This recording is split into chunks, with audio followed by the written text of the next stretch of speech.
Okay, Assalamu alaikum warahmatullahi wabarakatuh. So today, inshallah, we want to follow on from our last topic, which was the issue of young people and the so-called problems that they face, and how it's not really young people that have the problem. It's actually the wider community in the society. And that followed on, obviously, as you know, we talked about what is the true meaning of death, and we talked about, prior to that, we talked about the reasons why, or possible reasons why, some people might not want to live. We talked about that. So it seems natural and logical to build from that and talk about how to build that relationship with Allah. How do we build our relationship with Allah once we've decided, or I should say Allah has blessed us with that decision, Allah has blessed us with that guidance to say that we want to have a relationship with Allah once again. And this is something, again, in my teaching, I come across quite often. When I'm teaching people, I come across people of all ages, but again, many young people, especially people who might be in their late teens or early 20s, who, alhamdulillah, Allah has guided them. And this is why I want to frame it. I say Allah has guided them because they say, okay, I want to turn my life around now. I've spent many years, since the age of, right, because obviously they became legally responsible when they were 12 or 13 or 14 on average. And now they are, like I said, 18, 19, going up into the early 20s. And they're trying to work out, they're saying, well, hold on a second, I've got quite a few years of prayers to make up. I've got quite a few years of fast to make up. What do I do? How do I go about this? Now, the ruling in Fiqh is what it is. And obviously there's difference of opinion between the madhabs about how you make this up. Is there a qada? Is there a kafara? Well, there's qada, obviously, but is there a kafara? Is there anything else that one has to pay? Are there choices, especially regarding fasting? And these kinds of things. And obviously, I teach Shāfiʿī fiqh. For example, I would tell someone who has lots of prayers to make up, I would say, put aside all your nawafil, put aside all your supererogatory prayers, all your optional prayers, and simply focus on the fard, to just double up the fard. Pray Fajr twice, pray Dhuhr twice, pray Asr twice, every single day. And inshallah, you'll catch up. You'll make up whatever prayers are missed. Right? And maybe on any given day, if you have more energy, you have more time, maybe do some more. But what we want to say to these people is we don't want to just give them the fiqhi reason. That's not the way to do it. We don't want to say to people, well, there's just this massive debt that you owe, and shame on you. This is to be harsh on you because shame on you. You spent so many years away from Allah, and shame on you, and therefore you have this big debt that you have to pay off, and therefore you better get on with it. And yeah, by the way, shame on you. This isn't the right approach. This isn't the right approach. We should say to people, because we don't want to discourage people. Obviously, we don't want to make it. We don't want to make it sound like building a relationship with Allah or rebuilding a relationship with Allah is some big massive burden, some insurmountable mountain. No, we don't want to say that or present it like that. Rather, again, this is building on what was said in the last videos, in the previous videos. We want to say that Allah has guided you back to Him out of His love for you. Allah has guided you back to Him out of His love for you. Were it not for Allah's love for you, you would not have made that decision to change. You would not have said, you know what, I need to sort myself out. I need to be praying again. I need to be fasting again. I need to be obeying Allah again. You wouldn't have made that decision by yourself. Allah put that in you. So then we have to frame it and say, that's what we should do.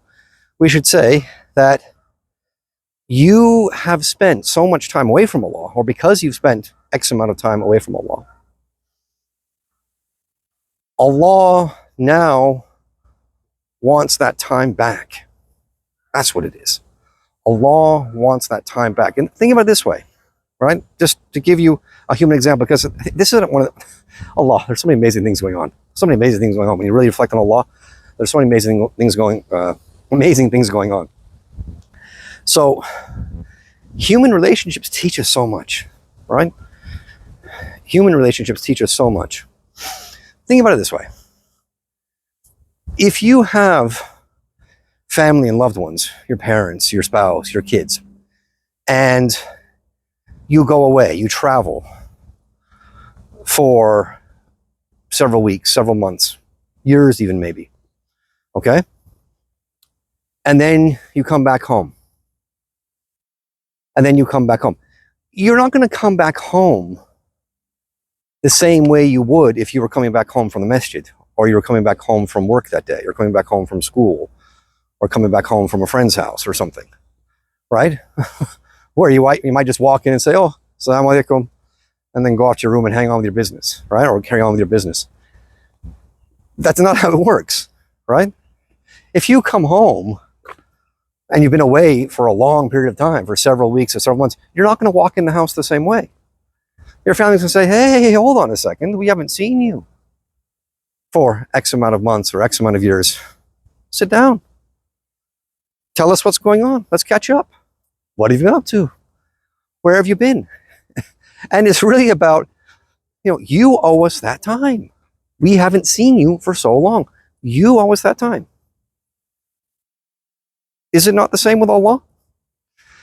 You have spent all these years, or whatever time it is, not praying, not fasting. You think you can just sort of slide back in? You can just slide back in and just carry on as normal, as if you were never away? And that's not, again, this is not because Allah wants to be harsh with you. Allah wants to, again, like I said in previous videos, Allah is trying to, punish you and come down hard on you. No. Think of it as Allah misses you and Allah wants that time back. Allah wants that time back. Allah is saying, I haven't seen you for a while. I don't just want the 5 daily prayers. I want more. I deserve more. I want you to spend more time with me. I don't just want 5 prayers. I'd be happier to see you. It would be better for you to do your Dhuhr twice, your Asr twice, or 3 times, or whatever it is. And likewise with the fasts. This is how we should frame the relationship. It's not one of punishment. It's not one of anger. It's not one of hatred, which really, again, I've said this many times in my classes, and I've said this many times in giving lectures and khutbahs and so forth, talking to people about something that Imam Nawawi says in his commentary on the 40 Nawawiyah, in commenting on the first hadith, in Al-Ma'al bin Niyat. Because he says, people worship Allah for essentially 3 reasons, right? There's 3 prime reasons why people worship Allah. There are people who worship Allah out of fear, right? Like fear is the main motivator. They don't want to go to the fire. They don't want Allah to punish them. The second level is people who worship Allah out of reward, right? They seek reward. That's their prime motivator. They want reward from Allah. They want Jannah, and they want other rewards in this life. And then there's another group of people who have a higher maqam, a higher level. And these are the people who worship Allah for who He is. They just worship Allah for who He is. And this is actually the highest level.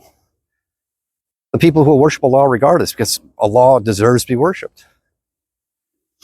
And again, like I said before today, think about human relationships, what they teach us, right? If you are a school teacher, or any type of teacher really, your students, especially if you're a school teacher, you're teaching little kids or even teenagers, when you teach young people, here we are back at young people, but they too will fall into those categories, if you think about it, or very similar categories. You'll have some students who won't really work or concentrate in class or get their homework done unless you threaten them. You have to threaten them. You have to say, well, listen, if you don't do this, you're going to get a bad grade, or you're going to fail the course, or you're going to have to talk to your parents, or Something like that, right? So then they work, right? So it's the threat that gets them to act. Then there's another group of students, slightly better, and they are motivated by reward, right? They want to get the good grade. They want to pass the course. They want to maybe go to a good school afterwards, or a good university, whatever it is, or maybe their parents have promised them something, and so forth. Okay, but then, right? There's another group. There's another group of students, and those are the ones who just love to learn. And it's not to say that they don't care about grades or they don't have some fear of consequences. Of course they do. Of course they do. But their prime motivation is that they love to learn. They will just do everything happily, right? When you ask them to do some research, they won't just do the research. They'll do more. They'll look into more books. They won't just stick to the reading list you give them. They won't just stick to the homework that you give them. They'll do extra stuff. Why? Because they just love to learn. They love the topic, right? They'll go look in other references and other books and ask other people. So, but let's bring this back. Let's bring this back. Okay.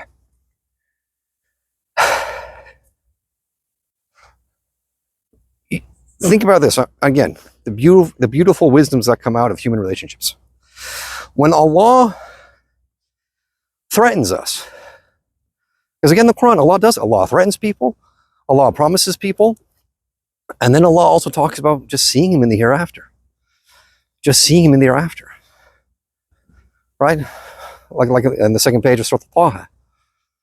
Allah says, worship me, there's no God but me, worship me. Right? Or in Surah Al-Dhariyat, in the 51st chapter, ayah 56, Allah says, وَمَا خَلَقْتُ الْجِنَّ وَالْإِنسَ إِلَّا لِيَعْبُدُونَ. I only created mankind and the jinn except to worship me. So, if you are, go back to these human relationships, go back to the teacher analogy. If you're a teacher and you care about your students, you want khair for them, you want them to do well. So, when you threaten some of them, and then you promise reward to some of them, and you encourage other ones, are you doing any of that from a place of hatred, or a place of anger, or a place of disgust, or a place of desire to humiliate, or to condemn, or scorn? No. Ultimately, it's out of a place of concern, and maybe even a place of love. Maybe in a place of love, like you actually love your students and you want them to do well. Again, Allah treats us very much the same. Someone asked me this several months ago. Someone said, why is it that Allah has all these harsh punishments in the Quran? There's all these harsh punishments. Allah is threatening, this burning fire and the searing blaze and so on and so forth. All these really harsh punishments. Why is Allah threatening people like this? And I said to him, well, think of it this way. If you really love someone, like there's someone that you really, really love and truly care about, okay? Again, could be your spouse, could be one of your parents, could be brother, sister, close friend, whoever. You think that he or she is going to do something really destructive. They're going to ruin their life. They're going to throw away their life savings. They're going to put themselves in a really, really big problem. A really, really bad situation. Would you not threaten that person? Would you not say something like, listen, if you go ahead and do that, I'm going to stop talking to you. If you go ahead and do that, you and I are no longer on speaking terms. It's over. Would you not do that? Don't parents do that with kids? Don't parents do that with kids? Don't parents say to their kids, listen, you better not do that. If you don't, I'll do such and such. Are parents doing that out of hatred? Out of this desire that they have this bloodlust or something, that they really want to punish their kids? No. It's out of a place of love. So likewise, Allah, when He threatens us, when He promises us, when He tells us to worship Him, it's all coming from a place of love. It's all coming from a place of love. And the promises are there. You can go to Surah Tawbah, go to Ayah 68, go to 72. In Ayah 68, Allah makes his threat to the unbelievers. In Ayah 72, he promises the believers. But, and I know this video's gone on for a bit longer than usual, but here's the other bit. Another really crucial ayah is in Surah Al-Ghafir, the 40th chapter, verse 10, where Allah says that those who disbelieve, those who disbelieve, they'll be called. And so Yawm al-Qiyamah, they'll be called, right? Now remember, Yawm al-Qiyamah, the unbelievers in Yawm al-Qiyamah, they're going to hate themselves. When they realize, like, oh, I blew it. I only had whatever, 50, 60, 70, whatever amount of time I had on earth, and I blew it. And now I am facing eternal judgment. They're going to hate themselves. But Allah says on Yawm al-Qiyamah about these people, Allah says, "Inna alladhina kafaru yanadun." Those who disbelieve will be called. And it'll be said to them, "La maqtallahi akbaru min maqtikum anfusukum." Allah's hatred, or your hatred of yourselves, I'll put it this way, your hatred of yourselves on this day is not as great as Allah's hatred of the fact that you were called to faith and you rejected it. It said, you were called to faith and you rejected it. So no, Allah doesn't have this desire to punish anyone. Rather, he's a perfect, righteous Lord who keeps his promises. That's what it's about. So,